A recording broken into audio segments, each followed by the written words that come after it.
阿飞，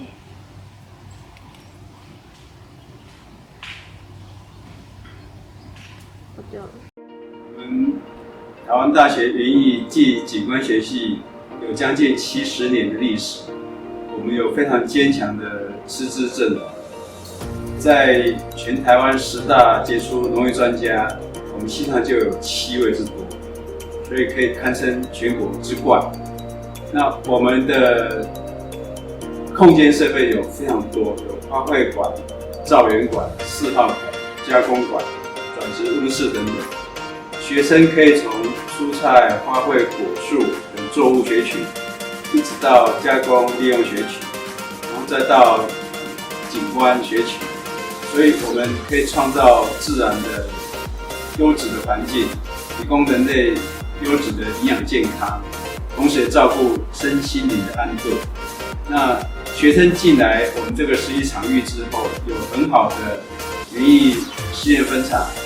有大家羡慕的3D 实验农场，所以有很好的教学研究的空间。那学生的出路可以包括公职，也可以自己出来创业，包括我们的改良场所、教育单位，也可以自己到景观建设公司去创业。所以课程都有很好的安排。那欢迎有志之士的青年朋友们加入我们的行列，谢谢。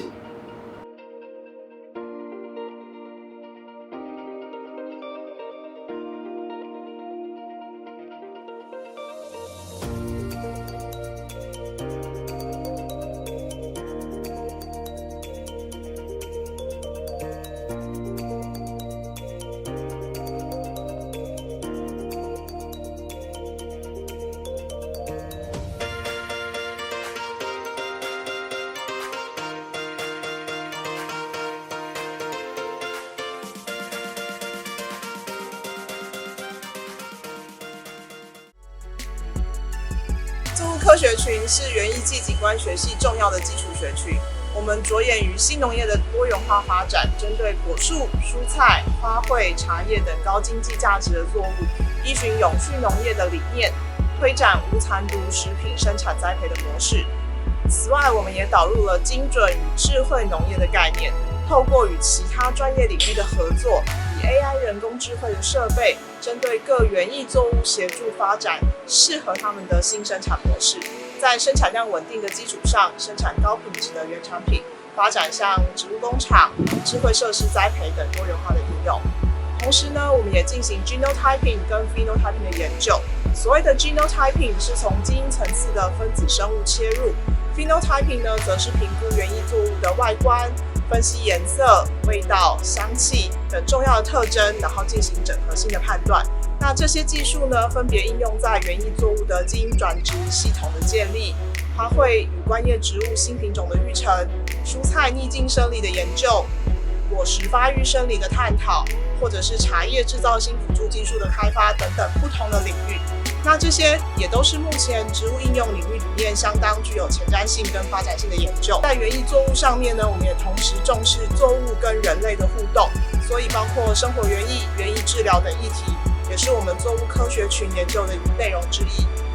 那园艺作物科学是以科学的逻辑发展有效率且友善环境的生产栽培模式，所以呢，概念上就像用植物的角度去理解植物面对环境时候会有的反应，然后我们再给予适当的协助。园艺作物科学呢，是一种应用的科学，是人跟植物关系的一个整合性科学，所以我们很希望欢迎热爱土地的你，热爱植物的你，或者是热爱生活观察你，或者是想要挑战整合性科学的你，来一同加入我们的领域。园艺系的处理与利用主要包含有采后处理，还有这个蔬果加工利用2部分。在蔬果的采后处理的部分呢，主要是研究怎么样让我们的水果跟蔬菜在采收之后送到贩卖地、消费地的时候呢，能够有更好的品质、更长的保鲜期。好比说，我们台湾的水果要出口到日本、到韩国，到甚至更远的加拿大、到美国去，那有我们的香蕉、芒果、芭乐，甚至是花卉切花等等的，怎么样到了消费地之后呢，可以有适当的一个催熟，有一个更长的一个保鲜期，然后提高我们农产品的附加价值，这个是在采后处理的部分学习的范围，这个在现在的台湾农业跟未来的台湾农业都是非常重要的一个领域。第二个部分是蔬果的加工跟利用的部分，从过往的做这个水果罐头到果汁到蜜饯到冷冻食品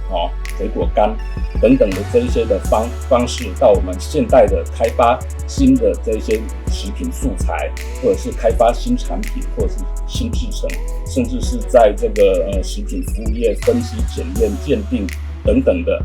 还有相关它的这些生理酵素相关的这些研究，茶叶跟饮料等等的，这个在食品加工的这个范围里面属于蔬果加工的范围，同样是一个很有市场很重要的一个领域。以上，谢谢。各位同学，大家好，那我是园艺系造园景观学群的张文老师。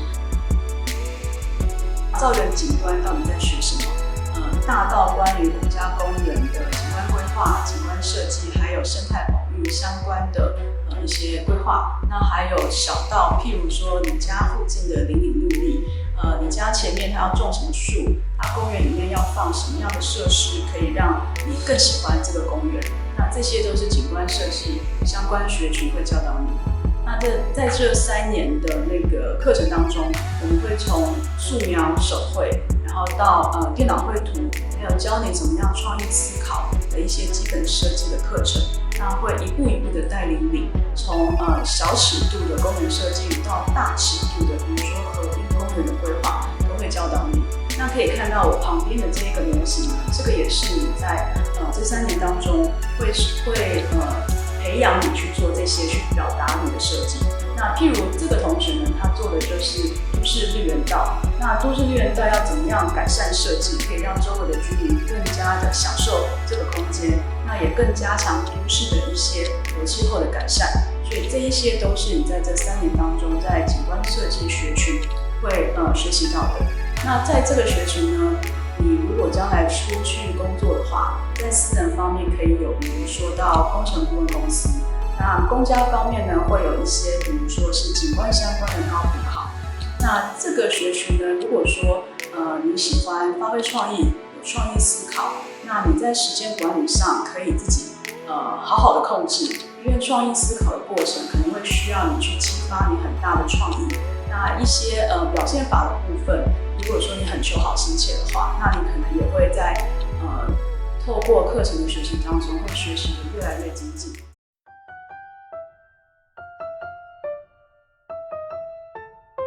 那你觉得，就是你进来之后，你对园艺这2个字有没有什么新的见解或是定义？园艺有点跟我就是国高中想的不一样，它比较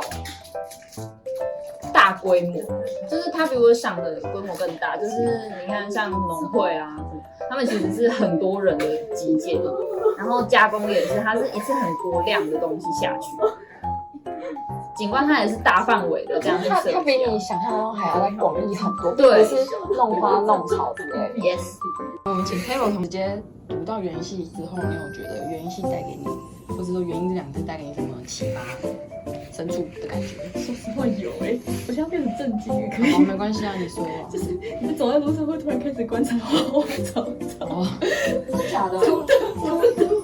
你说突然开始对环境感到很敏锐，开始观察环境，然后你会去关心那个叶子啊，那个花到底长什么样子。忍受别人对你的指指点点，因为别人常常会说你为什么要涂园艺？这什么？对，然后他们可能就以为你就是在秀秀草草，然后很多人都这样，就是而且我听到开头超多那种，对，他们说他就说你要做农夫就也不是不行啊。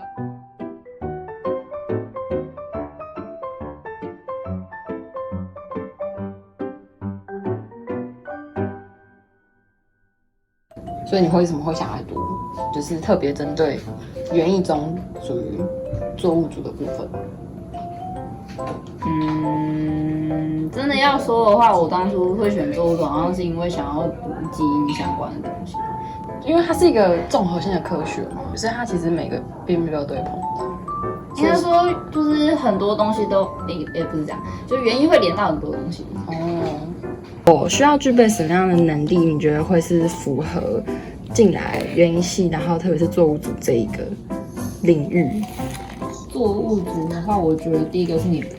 不能怕吃苦，因为我们有很多实习课，实习课、实验课其实加起来，那个课的数量是蛮多的，然后也会占掉你不少时间。那你为什么选加工？我自己觉得加工，它学的东西跟我自己的生活可能反而比较贴近。我觉得喜欢实作这一点其实也蛮重要的。实作，对，就是如果你蛮喜欢自己动手做一些事情的话，加工组蛮多这类型的课程的。有些实习课，对。那我需要具备什么样的能力呀？学科最基本就是植物还是要会认嘛，但是其实都不会进来也没关系，因为反正大一就是会从最基本的开始学嘛。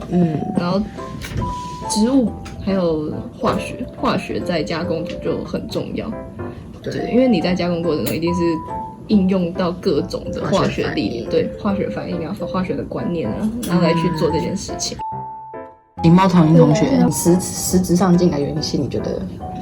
对你原本的想象有差异吗？或是蛮有差异的，因为我一开始就是想以学术发展为主，可是我后面就是走了比较偏设计的方面。对，这个心境转折，对，还蛮挣扎的。念设计的话，你在一开始就是突然转到设计那边去的话，你一开始会有点辛苦，因为你不是很懂那个时间要怎么排，然后你会有很多东西会挤在一起，那就会变得有点乱，然后后面可能就自己慢慢调试过来。